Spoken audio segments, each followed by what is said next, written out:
Hello, welcome back. This is another episode of Star Power TV, where we are sharing secrets on how to amplify your energy so that you can share your gifts with the world. My name is Andrea Albright, and I am your hostess for today's show. I'm very excited about our special guest. Welcome, Emile. So nice to have you here. Thank you for having me, Andrea. So I have a great question for you. Before we get into your background and what makes you a star, because you obviously have that star power charisma, I have a question. What is your definition of star power? I think my definition of star power is being able to be fully expressive in who you are without caring what people think. And I think when I think about star power, I think about your ability to influence, your ability to impact, your ability to teach the world something different by using your inherent gifts. What an amazing answer. I love that. I specifically like how you said, without what anybody else thinks. And it seems like that's something that's inherent to you.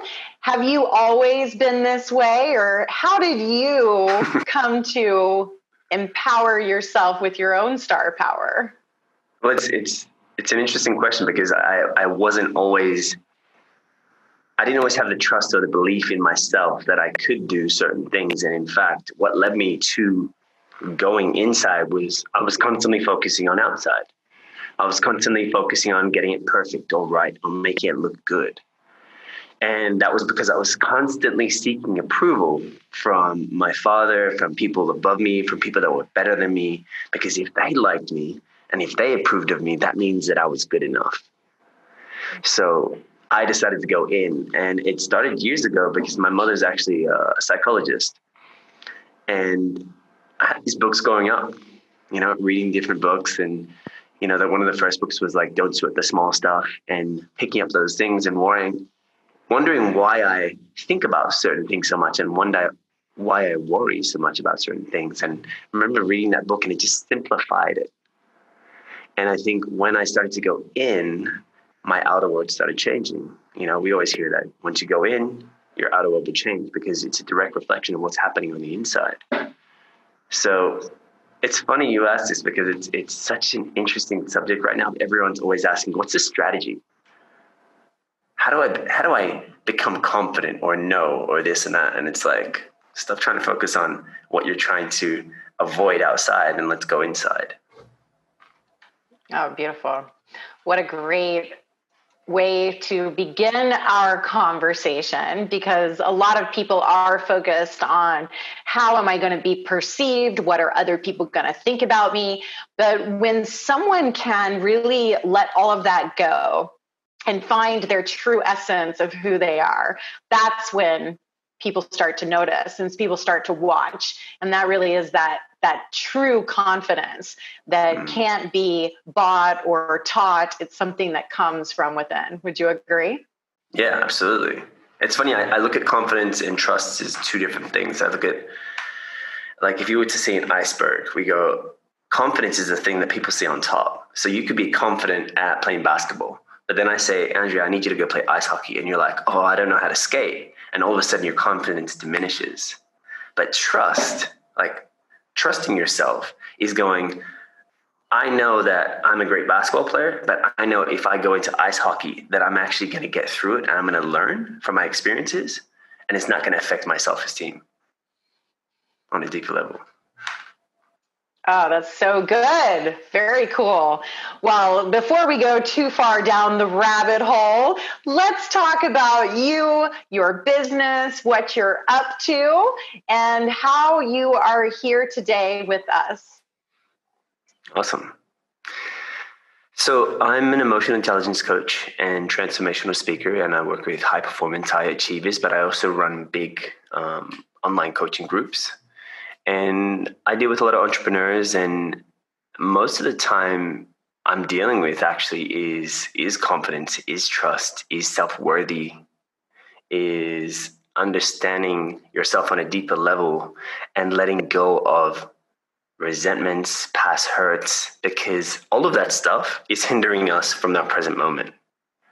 So what I do is I'm all about awareness first. I'm all about stepping into, like, you have to be aware. You have to figure out what it is that is stopping you from going to the next level before you can actually transform it. And I say transform and not fix, because we're not here to fix people.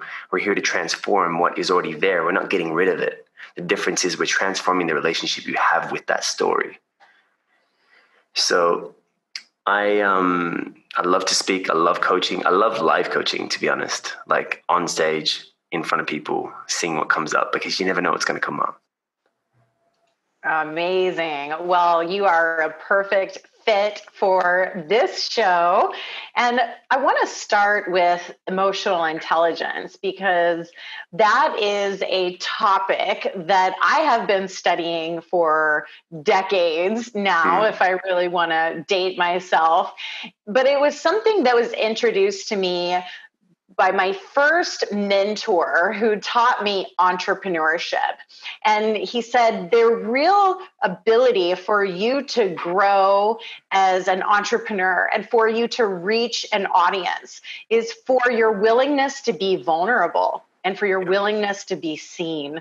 And so I really started exploring emotions and what is it about me that wants to hide, and why is it so scary to be seen?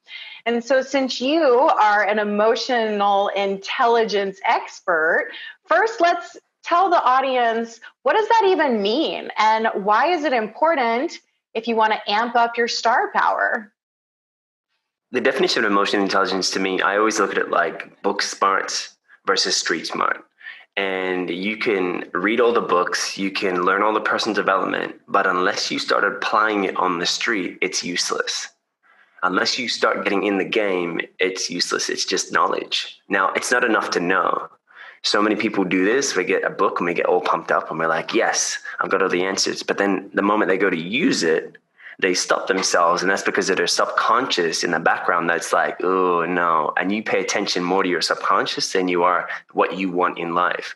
So emotional intelligence for me is first, it's self-awareness. It's understanding your emotions. It's knowing that your emotions are your gifts to your freedom. It's like, if I can understand why I get angry at certain situations or why I get triggered at certain situations, and I can learn how to be with that, then that's going to actually give me freedom instead of me avoiding being angry. Or, you get some people that don't like confrontation and they're like, I don't like confrontation because it makes me feel uncomfortable. So what happens when you avoid everything that you're uncomfortable?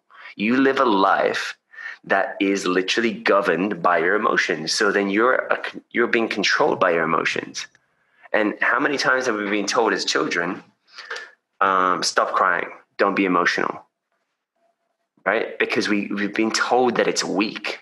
But those, in fact, that actually are emotionally intelligent actually earn an average of $20,000 to $25,000 a year or more, because they're able to be with themselves. And when you're able to be with yourself, you're able to then understand other people.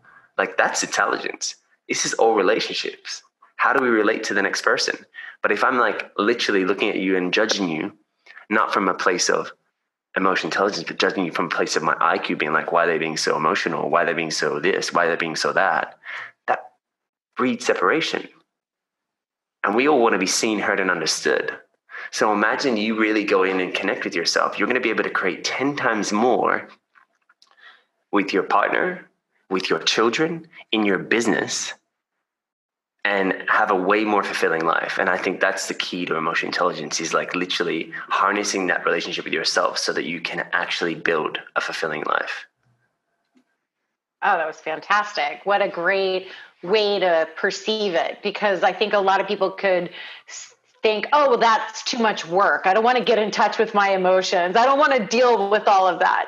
But your simplicity of just connecting to the relationship with yourself and then amplifying it and bringing it to all aspects of your life, that's going to increase the amount of people who you're able to impact and touch. Let me touch on something right now. It's just popped up for myself. And as you said that, like I was coaching my group yesterday, and there was a girl in the call that was expressing that she can't connect with her father. And every time she does go to connect, she says, in the past, when I was 13 years old, I was so angry as a teenager and I didn't know why. And I would actually lash out at him and just, and now years later, he's still treating me like I'm the 13-year-old. And now he reacts to me and I react to him. Now, this is a pure example of emotional intelligence, right? What we're doing as human beings is that we're saying, well, he's bad and he's wrong and he's like judging me and all this kind of stuff. But on the other side of that, I'm doing the same thing to him. So we are all mirrors. And what we have to understand is, as human beings, when we take responsibility for our own emotions and stop saying that he made me sad or he made me angry, then we take our power back. Now, I literally said to her, what's the judgment you made about him? And she turned around and said, well, he's closed-minded, he's rude, he's arrogant, he's mean, all this stuff. And I said, guess what? He thinks the same thing about you, and this is why he's treating you this way. And she was like, what? But how do I deal with this? Now, this is why we make such complicated things and we bring them back to simplicity. Simplicity is key if you want to be free. So how do we simplify that? First, we have to own what's coming up for us, right? I can't make you, Andrea, I can't make you angry unless you give me permission to make you angry.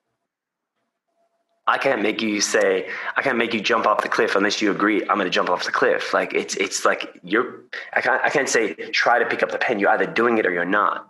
It's like everything is in our own power.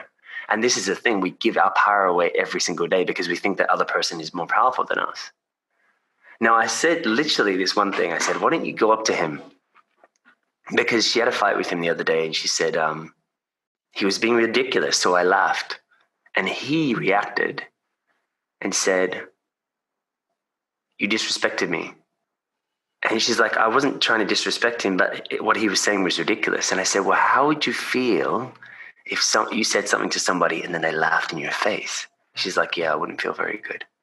So it's about taking that information and going, oh, what would happen? How would I feel if that happened to me?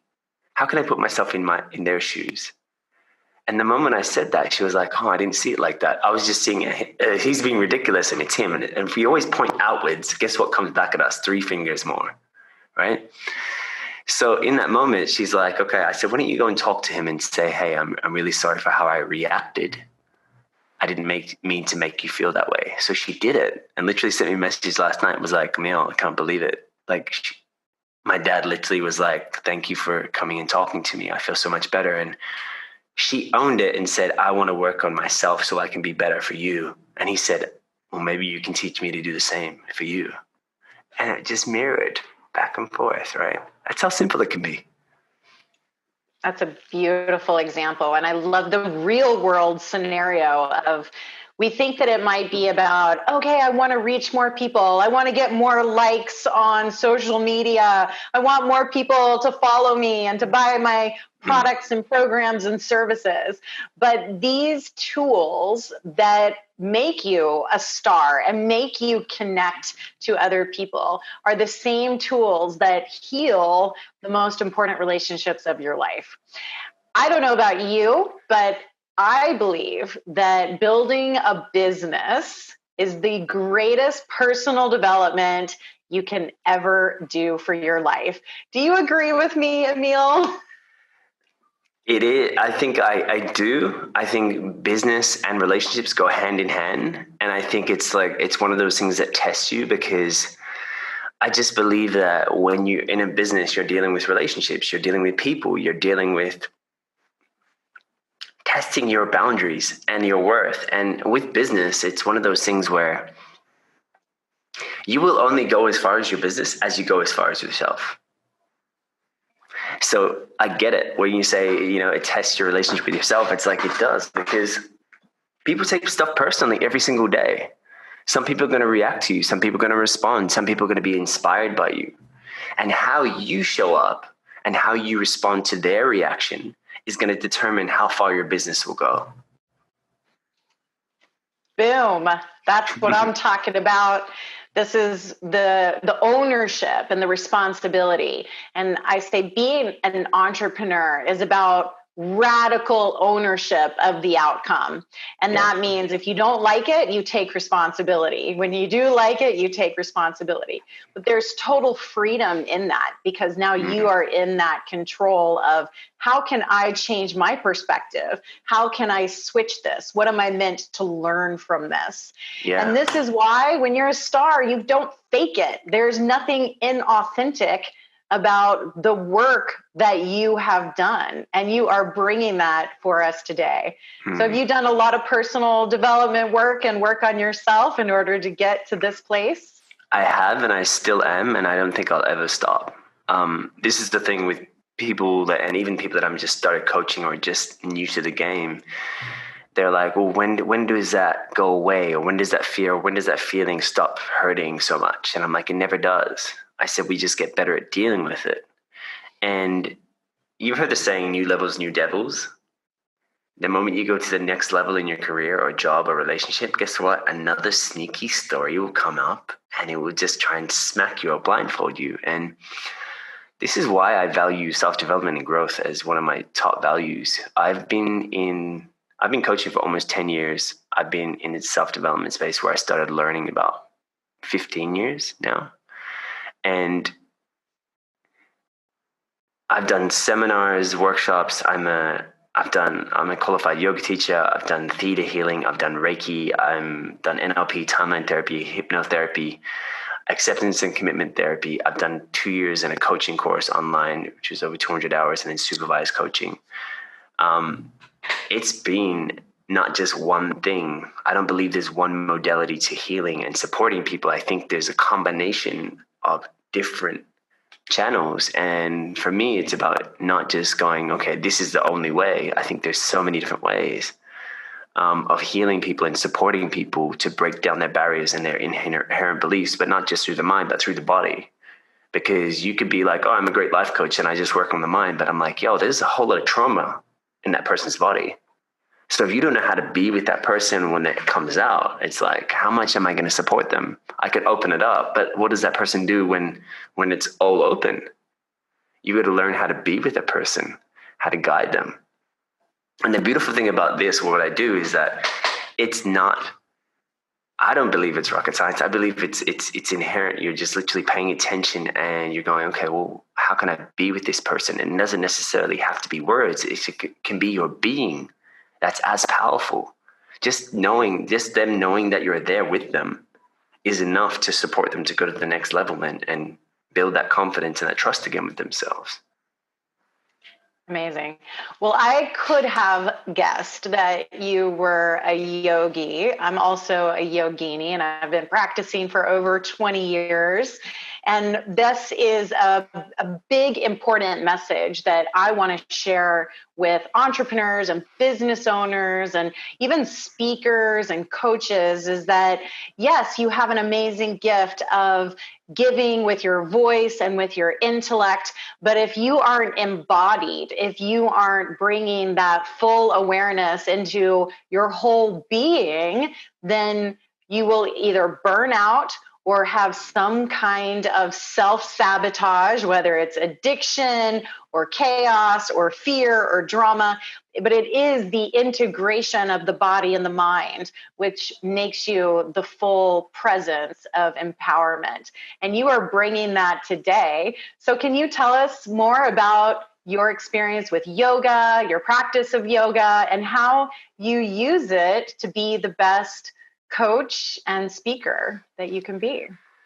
I started yoga about maybe 11 or 12 years ago. And when I first started yoga, I remember going to my gym at the time, and I walked in and I said to the woman, I was like, I think I want to start yoga at the gym. But I said, I don't want to do it here because it's at the gym and it's just not the right environment. You know, one thing with me is like, once I'm deciding I'm going to do something, I make sure I find the best or the most authentic way how to learn it. And I said, I want to find a studio. And as I'm saying it, the woman at reception turns around and says, oh, there's a guy that actually has a studio down the street. And as she's saying it, she goes, oh, speak of the devil, he's here. And I turn around and he walks in, right? So I turn around and I say hello to this guy, and he's from Sri Lanka. And he said, come to the studio. And we talked about certain things. And he said to me, he says, we sat for a good hour, and he said to me, why do you want to do yoga? And I said, because I want to learn how to control the mind. And he says, oh, okay. And he says, do you do drugs? And I actually was at the time dabbling on the weekends with drugs. And I said, yeah. And he said, well, how can you control the mind when you're rubbishing the mind? And I was like, you're right. In that moment, I stopped and I never did it again. Right. Now, when I went on the journey with him, he taught me about Buddhism. He taught me about simplicity. He taught me about actually, like, I learned so much from doing the yoga and being on the mat. And how you do one thing is how you do how you do most things. Being on the mat is just a direct reflection of what you do in real life. So if you're going to try things in real life, or you fall over and you beat yourself up, guess what? You do that on the mat. And when I was on the mat, when I first got into like doing the asanas, I was like, I had no idea what I was doing. I was literally like, what is this? Why am I doing a downward dog? What is an upward dog? How come I'm doing this? I had so many questions. But after about 5 or 6 sessions, something shifted in me. And the moment that shift came, I was like, oh my God. There was one time I was trying to do a crow pose, and I'm trying to hold it and I couldn't hold it. And the next day, I went and tried it again and I could hold it. Now, that inherently told myself that it's like, just keep practicing. And it's the same thing in life. It's like, if you don't practice, there's no result. If you don't action, you're not going to embody what you're learning. So when you get a book, make sure you actually practice it and action it every single day before you go and pick up another book and go, yep, I've read that book, I've read that book, I've read that book. So yoga's taught me really how to connect one to my breath. Before there was all this breath work, because there was analoma, viloma, and pranayama, and learning how to understand the breath, because every emotion is connected to your breath. So when I'm coaching, I'm able to watch. And when I first started coaching, what I was doing, I was running yoga workshops with coaching. So I'd make sure that I do a yoga session first. And I don't teach yoga anymore, but I still use philosophy of yoga. I do a lot of meditation and stuff, but I would watch them on the mat and they would do yoga, and I would notice if they're twitching during certain poses. I would notice how they balance, I would notice if they're connected or if they're present or not straight away from just how they do yoga. And then I'll bring that into my coaching. They're telling me every single thing I need to know even before they even speak. So when I go into workshops and when I coach now live, I'm able to watch the person as I'm speaking to them, and they're already telling me how they answer, how they're not, if they hold their breath when I ask them questions. It's all telling me what I need to know. So cool. I love it. Well, so many things you said are profound and beautiful, and the simplicity of it. It's the breath. It's being in one place with your body, your mind, and your breath. And it's the calming of the mind, which clears out all that noise and that chaos. And I find that as an entrepreneur and as a type A, highly ambitious person, if I didn't have that yoga and that balance to bring me into the moment, then I know I wouldn't have the success that I've had in business and in life, and the joy that I have. It's so true as you say that, right? Because you're into fitness as well. Yep. Yeah. And usually, like, I already know the personality type that you are. It's like, it's fire. It's go, smash it, right? Yeah. So I work with a lot of high performance and high achievers as well, where they always like, get the results, go harder, get it, smash it, right? But unless you have the other side of that, which is kind of like the feminine nurture being, you're only going to go so far. It's like you trying to run a marathon and holding your breath.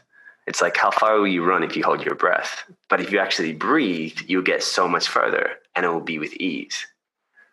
Absolutely. So I always look at that and I'm like, okay, do you do yoga? Do you sit there? Normally they're like, no, I hate yoga. I can't do that. Well, I'm so grateful that I've had yoga in my life for as long as I have, because I have been on the cover of fitness magazines, and I have done the I wouldn't call it extreme bodybuilding because I've never taken any drugs. It's always been 100% natural. So I've never messed with my hormones or my chemistry, but I definitely have taken myself to the edge of athleticism and possibility, but I've never been injured. And that's one thing that I see. Wow. If you have that drive and that, living on the edge, but if you don't have the surrender and the balance, then it will fry you out. And it's only a matter of time. Yeah, absolutely. Well, from one yogi to another, namaste. Namaste. And thank you for being with us in this amazing point in time. And you're actually in a beautiful place right now. Can you tell us where you are in the world? Yeah, so I live in Bali, Indonesia, and I've been here for about 4.5 years now. And yeah, this is my home now, and I'm in my studio. I have a great lifestyle here, and for me, Bali is one of those places where I get to be free. It's like I barely wear pants. I'm always wearing shorts and barefoot. Go to the beach. I have a Bali dog and a scooter, and I live a great lifestyle, but also it's like I get to go and speak around the world and then come back and then come back to my simplicity. And it really is the key for me is keeping it simple. And as long as I keep it simple and I stay in my lane, I'm the happiest. And when I'm the happiest, I'm creating the most in the way I want to create it. So for me, Bali's been one of those places where the energy is really amazing here. You have to come. There's beaches to jungle, great food. And for me, it's super important for my lifestyle to be easy, simple. Not so much easy, but a simple lifestyle. That's beautiful. Well, it's so important to know who you are and I believe your environment feeds you and fuels you. And in today's global digital world, we can connect from anywhere. And so really the boundaries of where you can live and where you can build a business and where you can reach people, it's really all dissolving. So congratulations on building your business and your lifestyle that matches your highest vibration. Thank you. Well, now I want to ask you some questions. This is probably going to be a little different than some of the other interviews you might have been used to doing with your speaking and working with high performance entrepreneurs. But these are the questions that I like to ask all of my guests. And it's just going to give us a little bit of a deeper insight into who you are and how you got to be this amazing star we see today. And so we're just going to do rapid fire questions, whatever comes to the first. Comes to my head. Okay, you ready for this? Yeah, let's go. Okay, so Emile, what is your star power? I think my star power is the ability to coach live and get to the deepest issue in the shortest amount of time. Wow, that is really cool. I love that. So instead of just like superficial or beating around the bush, you can like see it. You can I'm definitely really good at picking patterns apart and linking them and hitting it on the head. And I have this nickname, like a lot of people, like at my workshops or my events, where they call me the cry guy, because I'm being able to hit the nail. And it's not even like I'm trying to make people cry, but sometimes it's like when you haven't been heard or understood for so long, or you don't understand why you're acting a certain way, and somebody breaks it down in such a simple manner, that can really open up an emotion to be like, I've been trying to communicate this for years, and I've never been felt or seen this way. And I think that's for me as well. Like when that happens to me, what happens when we feel seen and actually heard, like for the first time? You have the biggest epiphany that day. You're just jumping over the moon. It's literally like, it's no better feeling, because you're like, I feel understood. And when you haven't been understood for so many years, that can be, like that can hurt. That can bring down a lot of, like, there's guilt, there's shame, there's beating yourself up. It's like, you don't feel connected. So I think my genius is being able to spot patterns quickly and break them down and make them simple for people. That's amazing. And that, those tightest tensions, whether it's like a muscle that's been all wrapped up, and then the moment that muscle releases, it's this feeling of freedom and space. And then that's also places where our deepest fears and insecurities can be hiding underneath that tension and the shame and the darkness. So by releasing it, bringing it out into the light, you release all those patterns that have been blocked. Yeah, it dissipates immediately. The moment it's like, oh, I'm bringing awareness to that. I never knew that was there. So cool. Amazing. Well, that's a fantastic star power, and congratulations for having that. Okay, next question. What book has had the most influence on your life? I've got so many books. I'm like, but the one that comes straight into my head was The Fifth Agreement by Don Miguel Ruiz. And The Fifth Agreement for me was, I've read this book when I was like, it was so long ago. I think I was 16 when I first read the book, almost 20 years ago. More. Yeah, 20 years ago. Actually 21 years ago. And the reason why this book, and still to this day, has such an impact, because his teachings are so simple but effective. And the Fifth Agreement is, one, be impeccable with your words. Say only what you mean and mean only what you say. What he's saying is that your mouth can be literally a paintbrush, and when you start to believe yourself and you do as you say, you can create anything you want. You have a blank canvas. And that's the most exciting place you can be in, because it's like, if I want to do that and I say it, I can actually see it coming alive. His second agreement is, don't take anything personal, because nothing others say or do is because of you. It's a reflection of their own world. And how many of us in this world do take things personal and we make it mean something about us? The third agreement is, don't make assumptions.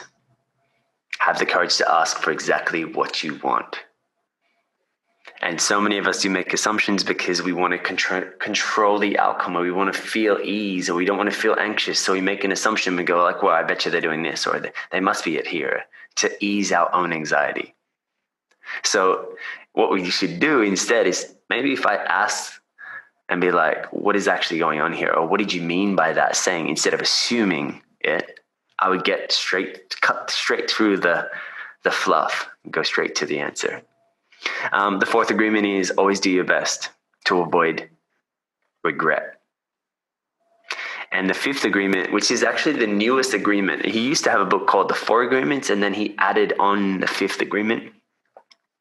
And his son actually wrote the fifth agreement, which is, be skeptical but learn to listen.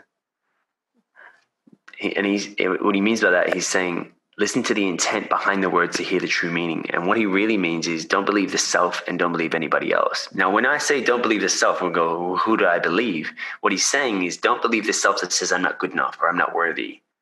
He's saying, don't believe the self that's going to question you and say that you can't do this or you're unlovable. He's like, use the doubt and question it. And question other people, right? Question what I'm saying. Question what you're saying. Because it's like, if it doesn't resonate with you, it's not your truth. So the fifth agreement for me is like a great starter. I'm going to sneak in one more book. My other favorite book is Untethered Soul by Michael A. Singer. But I love these books that describe in story and bring story into the teachings. Awesome. Well, I could sit here and listen to you talk about your favorite books all day. I love The Four Agreements, and I didn't know that there was a new one out with the fifth agreement. So I got to check that out. Yes. It's been many years since I've read The Four Agreements. So I need to get the new version. That's cool. It's See, really you cool. just never know what you're going to learn. That's why I love asking these questions. Yeah. Okay. Next question. So what is your favorite subject to talk about? I would be lying if it's not what I'm doing right now. I love human design. I love people, philosophy, and I watch it every day. even if I'm not coaching, like I'll watch something or, I'm like, oh, what's that about? For me, it's about understanding how the human works and how to get the most out of its life, the potential to unfold. And I was thinking about this before I even jumped on the interview this morning with you, right? I just bought a new laptop and I was like, I should really I just got a 16-inch. It's bigger, it's faster because I'm like doing a lot of videos now. And I was like, I haven't really learned how to use it. And I was like, it's really silly, Emile. I'm like, why'd you get a new laptop and you haven't learned how to use it? And I was thinking it's kind of like the same as like a human being. It's like you got all this potential, but you're not really learning how to use it effectively. And I was like, if I learn how to, get the shortcuts on my laptop and, there's a touch bar and learn all these new things, this is going to help me with my productivity. This is going to help me with creating new business. It's going to make my life easier if I learn the system, basically. And what I'm saying is that why don't we, when I think about that with a human being, it's like we try and cut corners on stuff with ourselves and we don't actually learn on a deeper level with ourselves. We're just trying to get the quick fix. And what does that do in the end? We don't get the most out of life. So for me, it really is about going in deeper and learning about the emotions, learning about how to become connected to yourself so that you do know exactly what you want instead of second guessing and getting told from somebody else and agreeing with that. And I think for me, it's about trust. It's about emotional intelligence. It's about fulfillment, really. Amazing. Wow. You're such an incredible speaker. Okay, next question. If you could have any actor play you in a movie, who would it be? Damn. I'm like, what kind of movie is it?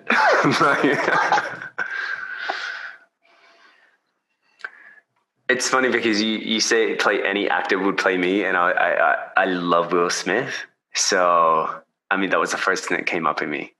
You totally have a Will Smith vibe. You've totally got it. Yes. Yeah. So when you said that, I was like, Will Smith is like, for me, I'm like, he represents, he's humor. He's ambitious. He's driven.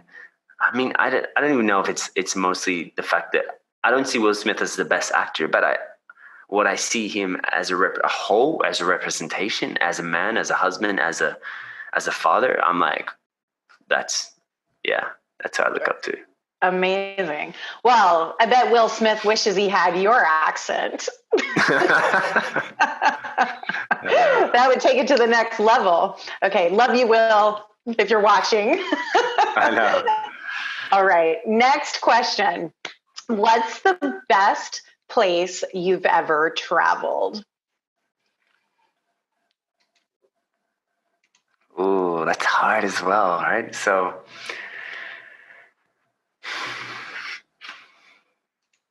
best place I've ever. These are going to be easy. I know. I know. You reach in there. Yeah. I think the best place I've ever traveled, and if it's like learn and grew, I would say it'd have to be India. I ended up spending 2 years in India, and not intentionally. I was meant to go for 3 months. I was living in New York. I was just finishing my modeling career at the time. I didn't realize, and I was kind of like transitioning, and I just got signed to Wilhelmina in New York, and they were signing me for another 3 years. And I remember I wasn't happy. And when I went, it's as cliche as it sounds. I watched a movie. It was called Eat, Pray, Love. You know it. I love that movie. Yeah. Great movie. Yeah. And I remember watching the movie, and I was living in an apartment on the Hudson River. And there was a scene in Eat, Pray, Love, and she was looking out her window, and she was looking at the Hudson River, and I was looking at the same view as my apartment. And I was like, this is trippy. And I'm looking at the screen and looking out, and I'm like, I know exactly what that is. It's like literally up the road. And I remember reflecting, and I was like, I'm not happy. And my friend of mine just went to India that I just did a campaign with, and she was a Bollywood star. She's like, come and just get an agency there, and you can kind of just travel, but work and travel. And I was like, sweet. So I was going for 3 months originally, and it ended up turning into a 2-year stint where I traveled all over India.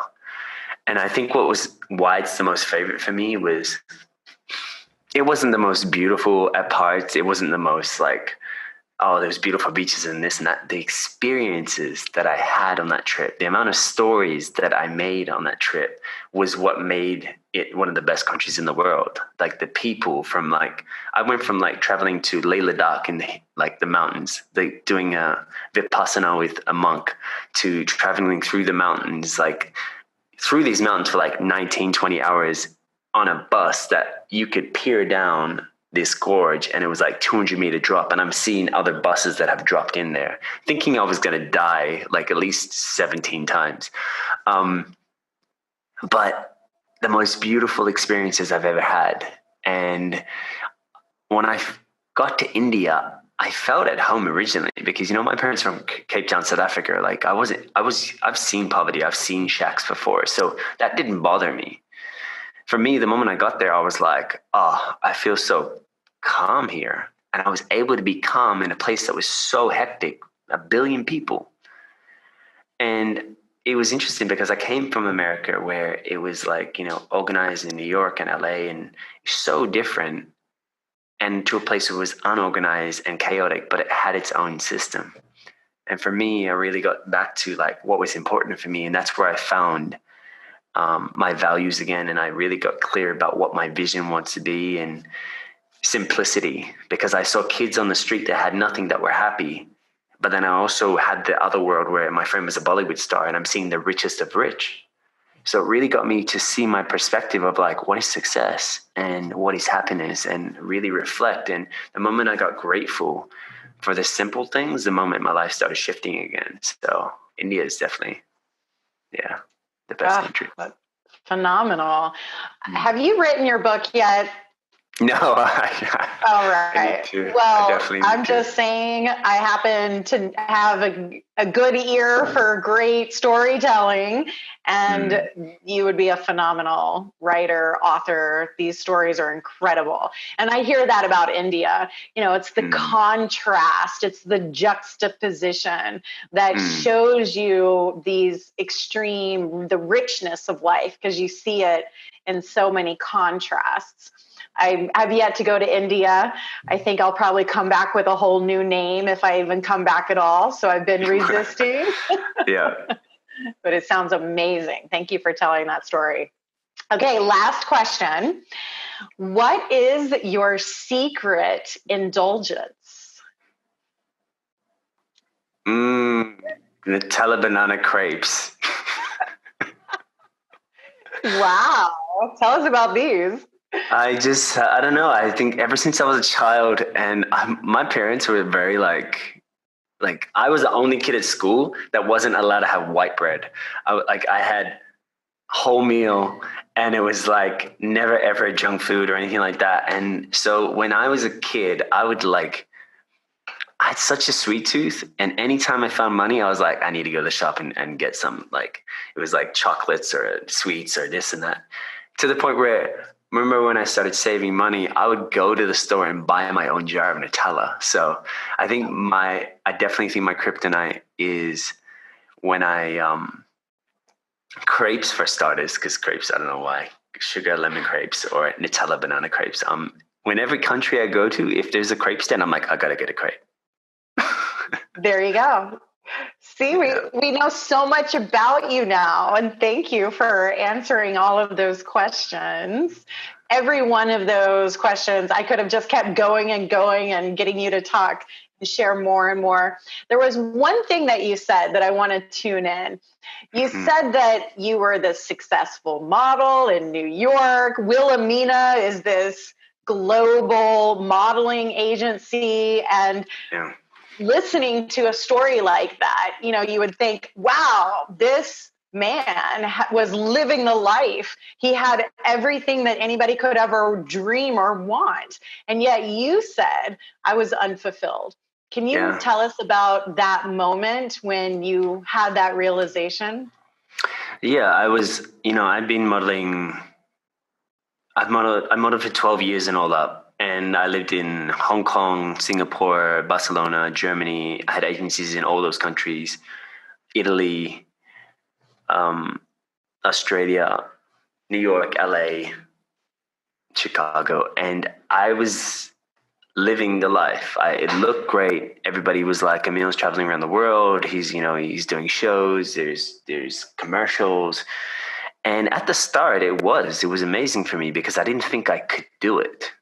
I didn't believe that I was good enough to do it. And I made every excuse under the sun why I shouldn't do modeling. And I avoided it for the first 3 years. So when I first started doing that, what I was doing was breaking a belief about myself.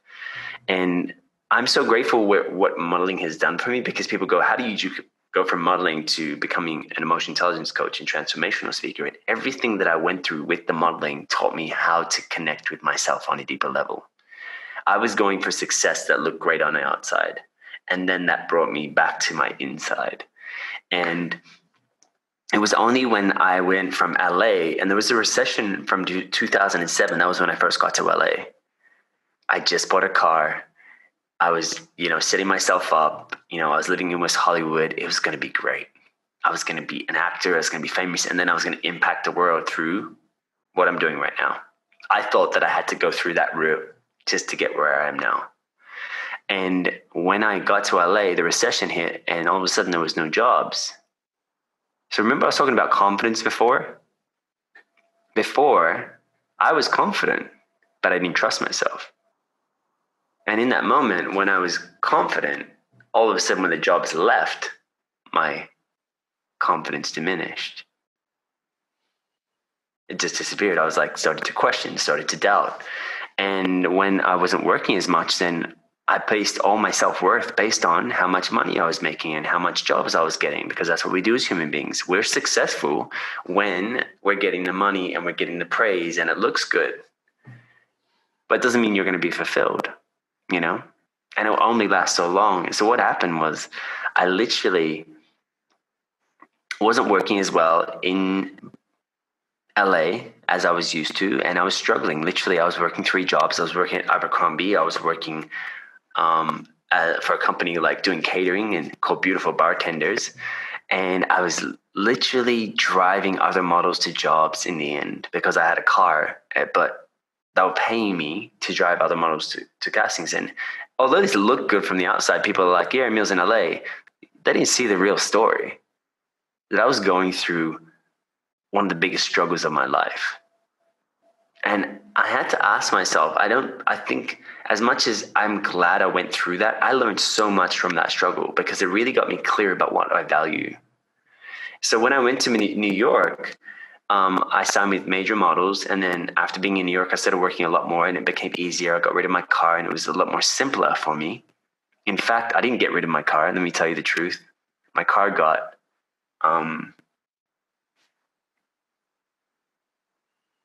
what do you call it? Yes. Repossessed. Do you see how I'm trying to forget it? I was like, what happened to my car? I buried it deep down in my subconscious. It got repossessed because I couldn't afford the payments. And that was a big shame for me. Like I had a lot of guilt and shame around that because, I'm this successful model that I can't even pay my car payments. And it got repossessed and I had to rebuild my life when I went to New York, and it started again. And it was easier in New York because I was working because of my look. But after being there a year and a half, and I was working way better in New York than I was in LA because of the market, I was questioning. And that's when I was like, what am I doing? I stopped for a second. I got off the rat race and I was like, what am I doing? Like, am I really happy? Do I wake up and I'm jazzed about what I'm going to create that day? Or is it I'm just doing it because I think that when I get here and I make more money again, I'm going to be happy and successful? And that's when I was like, I need to take a step out. And I think that's when it shifted for me. I was like, let me go to India. I was already doing yoga. So I was like, I'll go to India, step away from my environment. And when you step away from your environment, you actually get to pull yourself out and see it from a different perspective, not in the emotion of being in it. And the moment I did that, the moment I was like, this is not for me anymore. I was modeling in India as well. Like I got an agency, but I used it as a way of like, I told the agency I'm going to be traveling. So if I do a job and I haven't been to that part of the country, I'm going to stay and travel for a week. And I remember being with the monk in Leh Ladakh and questioning, what is it that I want, and allowing things to come up naturally. And that's when I was like, I decided in that moment, have you done Vipassana? I have not done Vipassana. Yeah, it's painful, right? When you can't I'm move. sure that's what I hear. Yeah.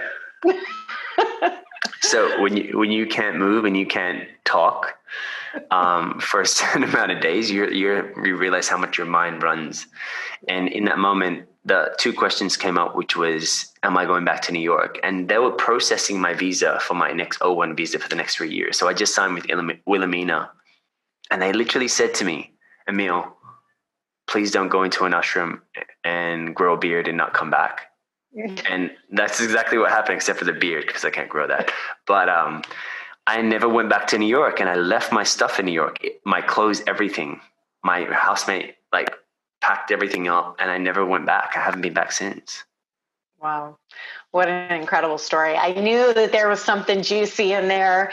And this is just an inspirational story to show that even if you have all these trappings of success, that you can find something even greater inside of you, which is the path you are obviously on. And thank you for following that.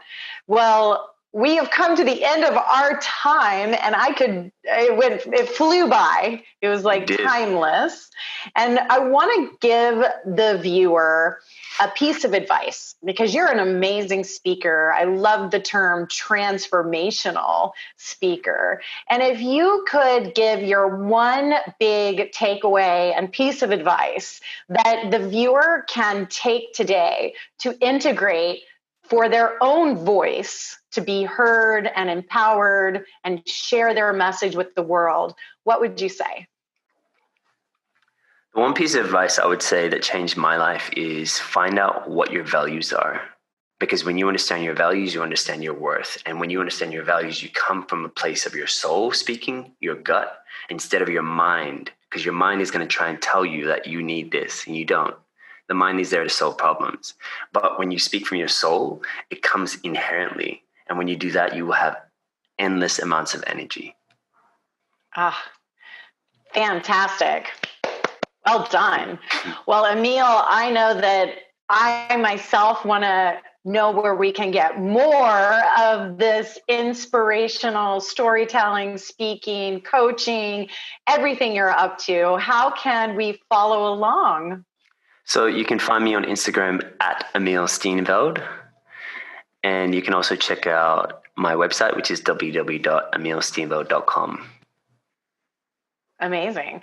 Well, definitely check out Emile, because I have a feeling you haven't even gotten started yet.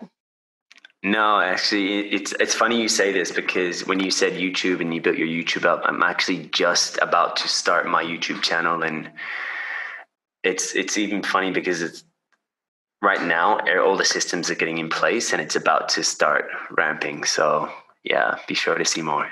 There you go. Well, we get to say that we knew you when. I know a star when I see one. Emile, Thank you so much for being here. Thank you for every step you've taken to be who you are today, for us to witness your star power. It's been amazing having you on the show. Andrea, it's been a pleasure. Thank you for having me. And I definitely would recommend anybody coming on the show. It's been amazing. So.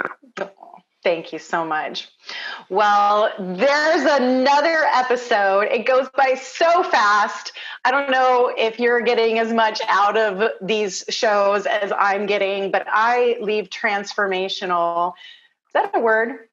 I leave transformed. That's the word I'm looking for. I leave transformed because they are transformational. This is what being a star is all about. It's about amplifying your light and shining it with the rest of the world. Thank you for watching. And remember, this is your time to step into the spotlight. The world needs your gifts. I'll see you next time. Bye. Thanks.